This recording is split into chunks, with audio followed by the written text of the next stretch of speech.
Desire Snapdragon, with its floral meaning of desire, may be the flower that best symbolizes modern-day South Korea.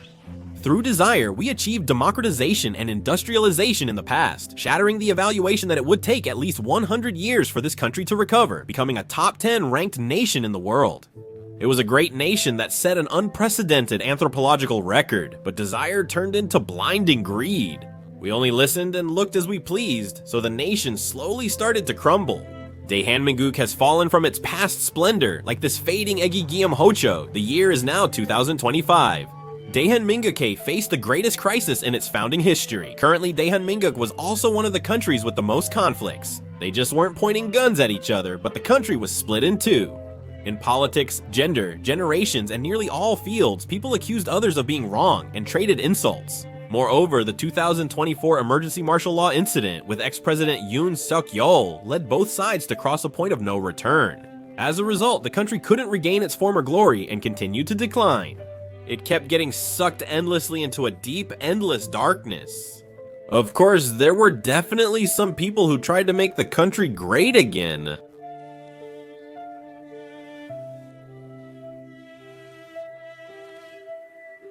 But it was hard to stop the country from collapsing with just their determination, and it wasn't just internal division either. The pressure from outside was also significant. Scholars usually say things like this. They say that for Daehanminguk to overcome this crisis, it needs to break away from its traditional diplomacy centered on the Korean Peninsula. Since its liberation, South Korea has focused its diplomacy on the Korean Peninsula, Japan, the United States, Russia, and China. Consequently, our diplomatic influence has diminished both at home and abroad. Even when we express our intentions, other nations often disregard us. For example, only about 10 countries sent congratulatory messages to Daehanminguk on its liberation day. We were trapped in the small world of the Korean Peninsula.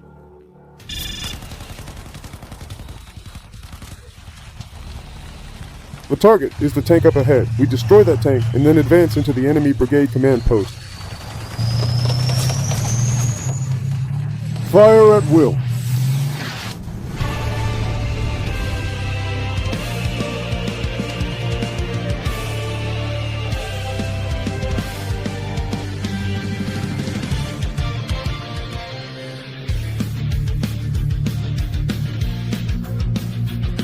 It's time to strike back. We've got hearts on fire.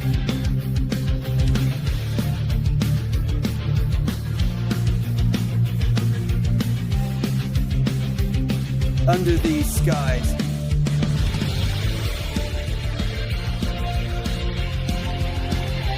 See you in the next video.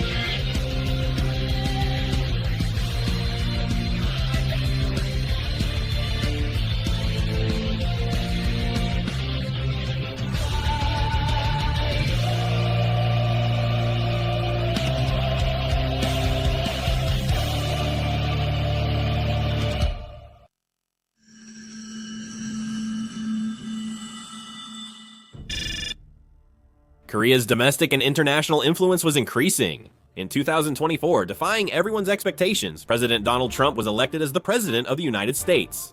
President Donald Trump's re-election, who prioritized America's interests, heightened global tensions. The war in Ukraine entered a ceasefire, with the United States providing weapon support and mediating between Russia and Ukraine to achieve the current truce.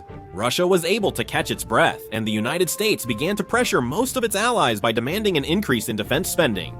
During his first term, President Donald Trump asked national security advisors and Republican lawmakers to explain the necessity of United States troops in South Korea. According to a former advisor, this was almost a weekly event during Trump's time in office. Many experts correctly predicted that President Donald Trump would pressure South Korea by threatening to withdraw United States troops from the country once he came to power. During his first term, most Republican lawmakers blocked the withdrawal of United States troops from South Korea, and even national security advisors went as far as hiding documents to prevent the withdrawal. Most of them could not return for a second term in the Trump administration because they publicly broke with President Trump or resigned soon after the Capitol riot. Currently, everyone around President Trump is a yes man. As a result, President Trump's demands are carried out without any resistance. He came in with the logic of, why should we protect South Korea when it's a wealthy country? Currently, South Korea is sharing about 1.3463 trillion won in defense costs for the United States Forces Korea. However, President Donald Trump insisted on a five-fold increase to approximately 6.94 trillion won.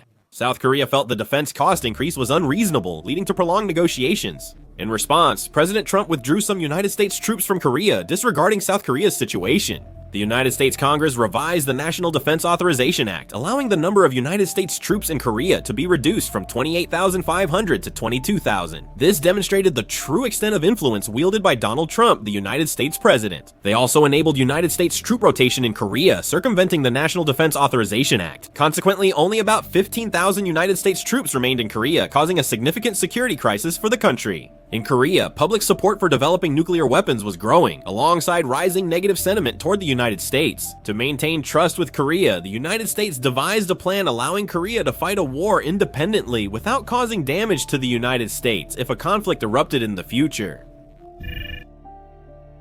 The South Korea-United States Security Consultative Meeting is being held at the Pentagon, the United States Department of Defense. The focus of the South Korea-United States Security Consultative Meeting was the return of wartime operational control. Now that the United States forces in Korea have also withdrawn, it was a tactic by the Trump administration to put more pressure on South Korea.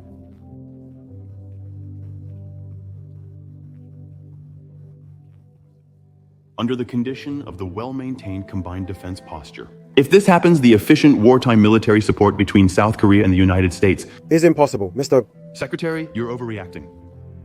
The Republic of Korea United States Combined Forces Command will be maintained, and we still have the Republic of Korea United States Combined Forces divisions. Then how about extending the period, even just a little? Are you saying that in the end, we should conduct combined operations led by the Korean military? The Republic of Korea Army has significantly improved from the previous days. The Koreans are qualified for their own command. Actually, discussions are ongoing regarding the transfer of wartime operational control between Korea and the United States. These discussions led to the establishment of organizations such as the Republic of Korea United States Combined Forces Command and the Republic of Korea United States Combined Division. Since Korea could have chosen nuclear armament due to this, the United States sought ways to reassure Korea. Korea and the United States agreed at the Security Consultative Meeting that even after operational control transfer, United States forces would remain in Korea and a future combined command, like the current Republic of Korea United States Combined Forces Command, would be established. A Korean general was chosen to lead the future combined command, with a United States general as deputy commander. They agreed to utilize this structure. Wartime operational control is the authority to control the operations of the Korean military, United States forces, and reinforcements in case of emergency. Currently, the commander of the Republic of Korea, United States Combined Forces Command, has operational control, which means the United States controls both the Korean military, United States forces, and reinforcements. The United States pressured Korea to approve the establishment of the future combined command, leaving Korea with no choice but to comply. It appeared that all United States troops in Korea would withdraw, potentially causing Korea's economy to collapse under United States pressure. Given Korea's proximity to North Korea, a swift wartime response is crucial. However, the United States determined that the future combined command system could still respond effectively. In exchange, Korea was assured that the United States troop presence of about 22,000 would be maintained without further reductions, but the feeling of insecurity persisted. Korea had to respond to every North Korean provocation independently, as making a firm promise remained impossible. They were afraid of standing alone. Despite the setback, the United States forces remained in Korea, allowing the country to continue benefiting from shared American reconnaissance intelligence, providing some solace in the difficult circumstances. Korea continuously requested a hotline with the United States. This was because they wanted to receive immediate help from the United States in case anything happened. After causing the emergency martial law incident, President Yoon Suk-yeol was impeached. During the impeachment process, the already extreme political factions became even more polarized, openly insulting each other. The prolonged impeachment process damaged the nation's economy, diplomacy, and politics. In that situation, Lee Myung-hwan was elected president, but even a year after his election, his leadership was still being questioned. Constant national division, an administration that doesn't listen to the people, and endless confrontation between the ruling and opposition parties. Until recently, those interested in politics became exhausted by ongoing conflicts, losing interest in politics altogether. After President Yoon Suk-yeol's impeachment, President Lee Myung-hwan initially attracted high expectations but has failed to meet them, maintaining a low approval rating of around 30%. Consequently, public opinion remains divided, hindering the administration's ability to implement desired policies. In a democracy, a policy's sustainability often depends on public support at its implementation.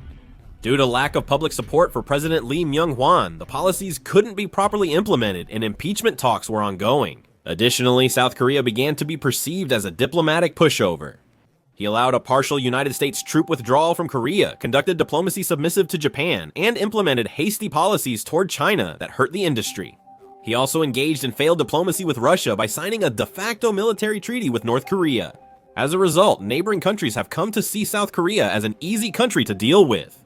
President Lee Myung-won failed to effectively address internal and external crises as South Korea's economy gradually declined. President Donald Trump's main policy is the expansion of tariffs. President Donald Trump pledged to impose a comprehensive 10% tariff on all imports, and he carried this out as promised. The policy burdened Finnish car exports, which are currently performing well in the United States market. General Motors Korea, which exports around 90% of its domestic output to the United States, was significantly impacted by the additional tariffs. As protectionism has grown, Korean semiconductor firms have faced short-term shocks. While the share of Korea's semiconductor exports to China is decreasing, it remains the top export destination.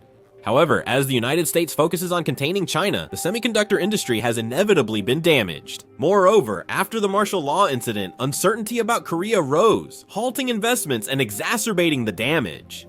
Over a year after the martial law incident, Korea's economy is still feeling the effects despite a significant financial injection to stabilize it.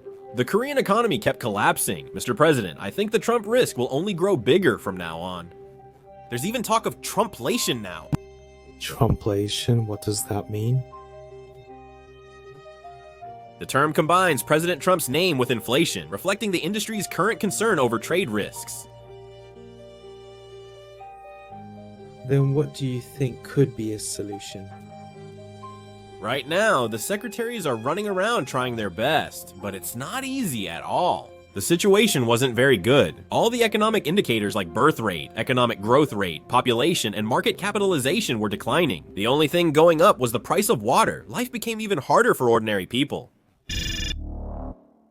This is the Defense Security Command. The Defense Security Command is the intelligence agency responsible for overseas information for the military. It's a special intelligence unit. However, the command's intelligence capabilities collapsed after 2024. In June 2024, a civilian employee leaked military secrets, including identities of operatives spying on North Korea and details about front companies used in espionage operations. Consequently, the military's overseas intelligence networks were eliminated, and many agents in the North Korean network lost contact. South Korea's human intelligence network was destroyed. Many North Koreans, including high-ranking officers, Workers' Party officials, and civilians, cooperated with South Korea as human intelligence agents. But all of them ended up being purged and executed. Reports offering regular updates on North Korea ceased in June 2024. The treasonous act of one individual completely destroyed the human intelligence network that South Korean operatives had built over decades across multiple countries. The Intelligence Command was thoroughly restructured from 2025 onwards after its direct involvement in the martial law incident, leaving it isolated from the outside world. During this process, intelligence capabilities weakened and a major disaster occurred when some black operatives were exposed. The National Intelligence Service's intelligence network on North Korea was also compromised as their human assets were exposed along with those of the Intelligence Command when North Korea caught related human assets. South Korea is currently unable to understand the situation in North Korea, as if a black fog has descended. In modern nations, as in the past, establishing diplomatic or military policies requires information. How could you handle such enormous risks and create policies without information? It was impossible. With North Korea's intelligence network collapsed, we were helpless. The Defense Intelligence Command was slowly rebuilding the human intelligence network to recover from this. There's no new intel. We did get some help from the Air Force Mobile Reconnaissance Unit. The good news is, the Air Force's human intelligence hasn't been compromised yet, so we should still be able to get intel through them. Yeah, that's at least some relief. Has it been a year? Yes, that's right. They said they'd report soon. Oh, here they are. These documents detail the import of Russian-made weapons into North Korea, and we've also made contact with the North Korean Liberal Democratic Party and Seoseon. Wait. They said they want to be able to use Starlink. I've made all the arrangements for them to use it, even without your input. There's nothing we can support, well... From what I've heard, there are still some Russian Q-mints, so some weapons are being sent to the North Korean Liberal Democratic Party. I'll look into it further. Let's try building our hard-earned tower again. Because of one son of a bitch. The North Korean military was getting stronger as they received Russian-made weapons. The war in Ukraine came to a ceasefire with President Trump taking office in the United States, which allowed Russia to breathe a sigh of relief. North Korea and Russia signed a treaty in 2024. It was a major military treaty, a comprehensive strategic partnership agreement. If you look at Article 4 of this treaty, it states that if either party comes under armed attack and enters a state of war by an individual country or multiple countries, as per Article 51 of the United Nations Charter and the laws of North Korea and Russia, the other party must provide military and other assistance using all available resources. This provision closely resembles the 1961 Treaty of Friendship, Cooperation, and Mutual Assistance between North Korea and the Soviet Union, which included a clause for automatic military intervention in emergencies. It seems to allow for automatic military intervention. I don't know if this is the reason, but a lot of Russian-made weapons have been entering North Korea. During the Ukraine War, North Korea sent combat units and provided a significant amount of North Korean-made shells and ammunition to Russia, contributing substantially to their efforts. Russia felt obligated due to this development. South Korea's concerns are now materializing. The intelligence network on North Korea has collapsed, while its military has been gradually strengthening, starting with infantry and weapons, and later acquiring armored vehicles and tanks. The rocket-propelled grenade 26, a portable single-use anti-tank missile used by the Soviet military since 1985, was also being sent to North Korea. Its effective range is about 250 meters. Russian-made weapons like these were sent to North Korea, becoming a major problem for the South Korean military. The issue was that while Russian weapons continued to flow into North Korea, South Korea's intelligence network on the north had collapsed, leaving them to only speculate about the situation. Clear evidence was elusive. Fortunately, cooperation from American intelligence agencies saved us from being completely in the dark. Despite the South Korean military's weakened state, a few soldiers still train diligently. Hey, you in the trench, use your rifle before entering. Tell them to prepare those ad benefits.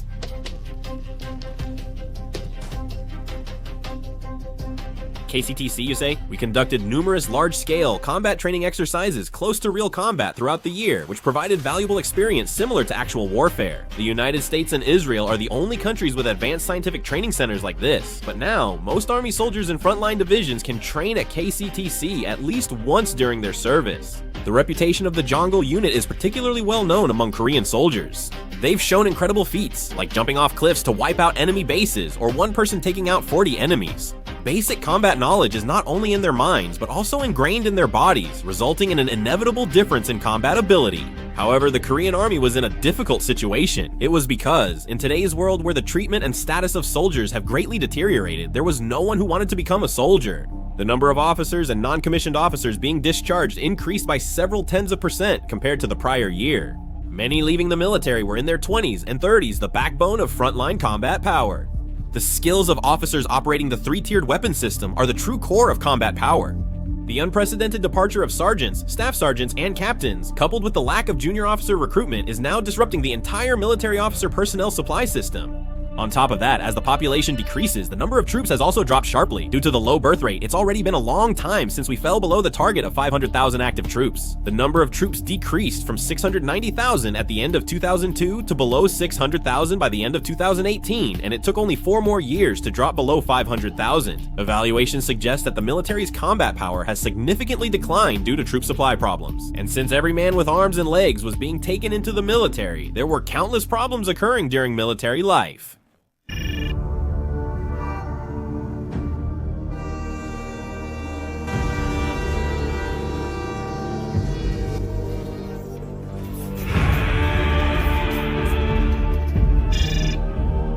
Kim Jong-un lives with multiple chronic diseases requiring extensive medical care. He weighs 140 kg and now has a body that could die at any moment. Kim Jong-un hasn't properly chosen a successor. The most likely successors are his younger sister Kim Yo-jong and his daughter Kim Ju-ae. Born in 2013, Kim Ju-ae is only 13 years old as of 2026. She's too young to become a leader, and it's too optimistic to think that Kim Yo-jong would become the leader and then fully hand over her power to Kim Ju-ae.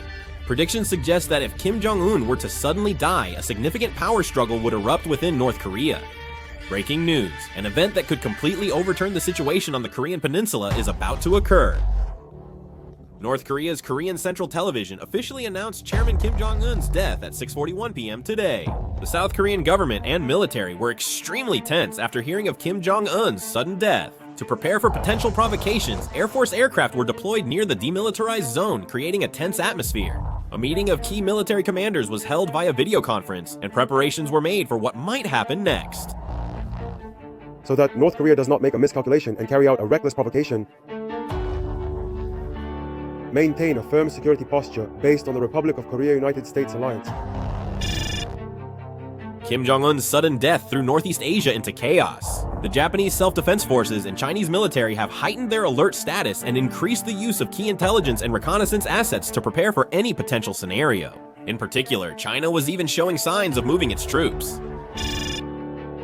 After Kim Jong-un's sudden death, North Korea descended into chaos. Since he died suddenly without naming a successor, there were intense debates and political maneuvering inside Pyongyang over who should take the lead. Discussions arose about whether Kim Jong-un's successor would be his daughter Kim Ju-ae or his younger sister Kim Yo-jong. North Korea instantly split into two factions. It was divided into the Kim Ju-il faction, advocating for Kim Ju-il as supreme leader, and the Kim Yo-jong faction, advocating for Kim Yo-jong as supreme leader. They thought that they could finally seize power, and decided that they had to make the person they served the supreme leader no matter what. They repeatedly attempted to seize power by eliminating one another. The military was divided into conflicting factions over who should become the supreme leader. With no successor, the murderous dynasty of North Korea faced severe political turmoil. After Kim Jong-un's unexpected passing, control of North Korea's nuclear weapons was transferred to 10 key officials as per procedure. The 10 key North Korean officials had differing opinions, leading to temporary neutralization of the country's nuclear weapons until a supreme leader was selected. In that situation, Kim Yo-jong hurriedly headed to Pyongyang from Pyongyang.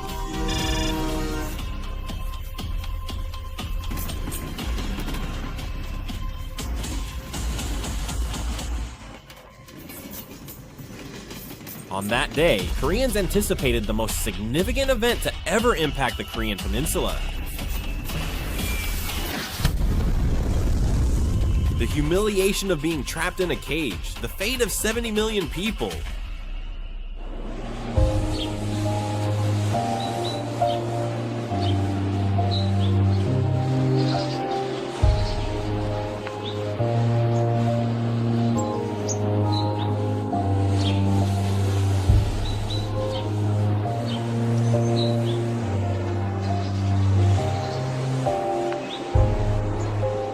Fall apart, but you? She is